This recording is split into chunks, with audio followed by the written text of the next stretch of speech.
Assalamualaikum warahmatullahi wabarakatuh. Perkenalkan, nama saya Yuga Merliana Sari dengan NIM 2022-12089 kelas akuntansi 2B. Di sini saya akan mempresentasikan tugas SIM tentang kasus penangkapan 55 WNA sindikat penipuan online. Pemirsa, Barreskrim Polri menggerebek sebuah rumah mewah di Jalan Selat Batam, Durensawit di Jakarta Timur Selasa siang. Penggerebekan oleh Direktorat Tindak Pidana Umum Barreskrim Polri terkait kasus penipuan jaringan internasional melalui media elektronik. Terlihat petugas mencoba masuk ke dalam rumah yang terkunci. Total ada 55 warga negara asing dan 6 warga negara Indonesia dari dalam rumah yang langsung dibawa ke gedung Barreskrim Mabes Polri. Para pelaku diduga menipu dengan modus mengaku sebagai anggota polisi untuk memeras korban. Modus pelaku menggunakan media elektronik jaringan internasional atau illegal access beserta dokumen perjalanan visa yang sudah tidak sah.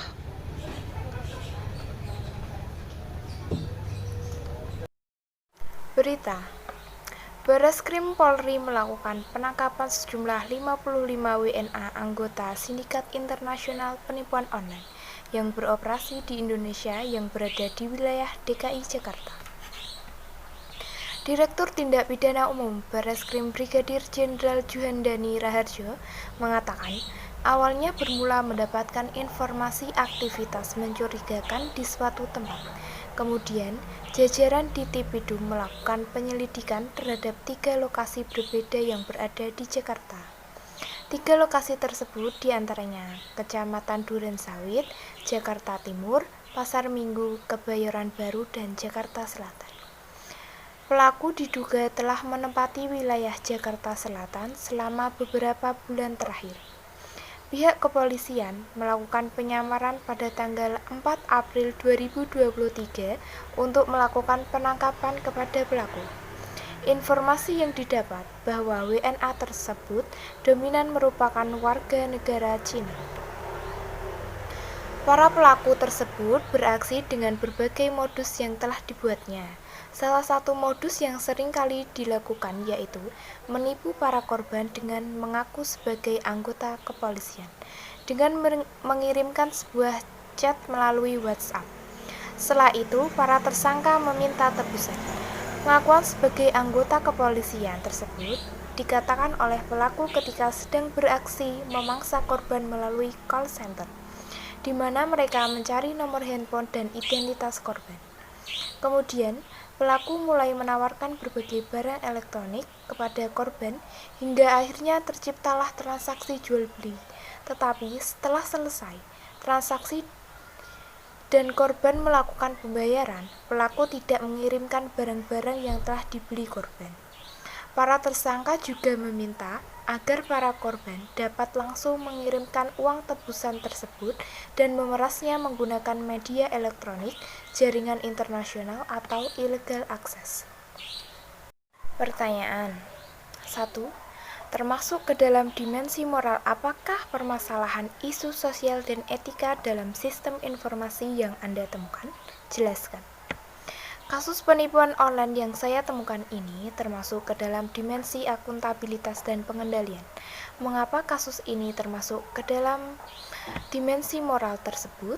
Karena kasus penipuan ini merupakan perbuatan yang dapat merugikan seseorang maupun kelompok.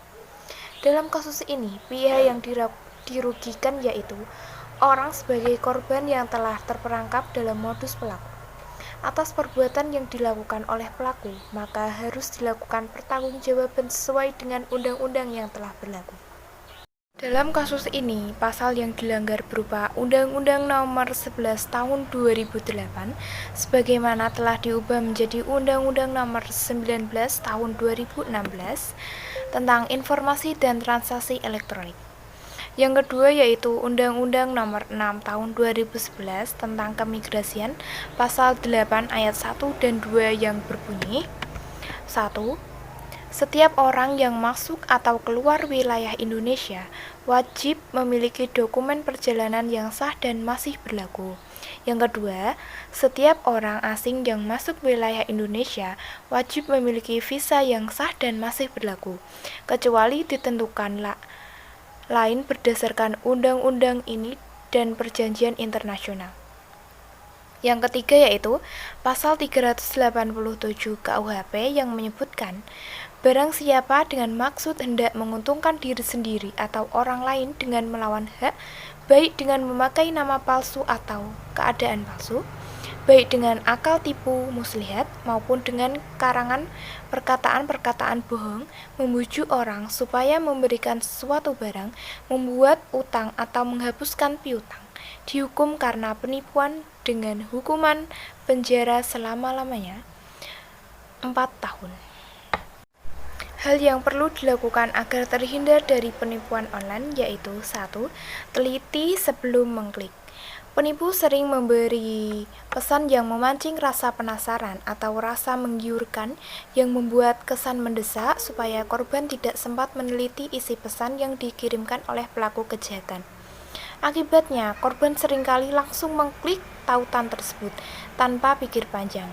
Supaya kita semua tidak mudah tertipu, pastikan hanya mengklik sebuah tautan dari sumber yang benar-benar resmi. Yang kedua yaitu waspada dengan nomor tidak dikenal. Hindari membalas SMS atau email dari nomor yang tidak kita kenali, terutama jika pesan mencurigakan dan tidak sewajarnya. Lebih baik abaikan saja pesan tersebut atau bila perlu blokir atau laporkan.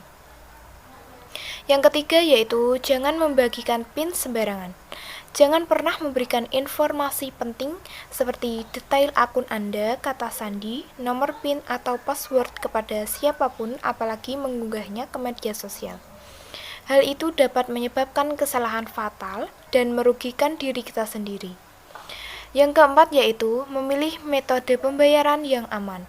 Ketika kita sedang bertransaksi melalui jaringan internet, terutama lewat website, pastikan dulu situs tersebut aman, yaitu menggunakan HTTPS.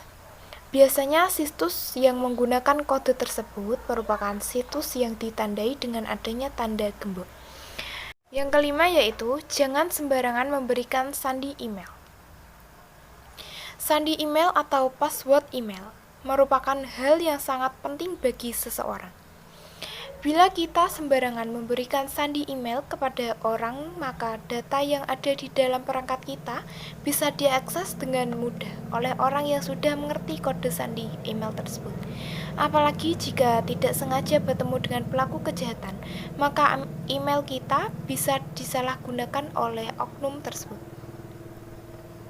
Demikianlah presentasi yang saya tampilkan. Apabila ada kesalahan maupun hal-hal yang tidak berkenan, mohon dimaafkan. Terima kasih. Wassalamualaikum warahmatullahi wabarakatuh.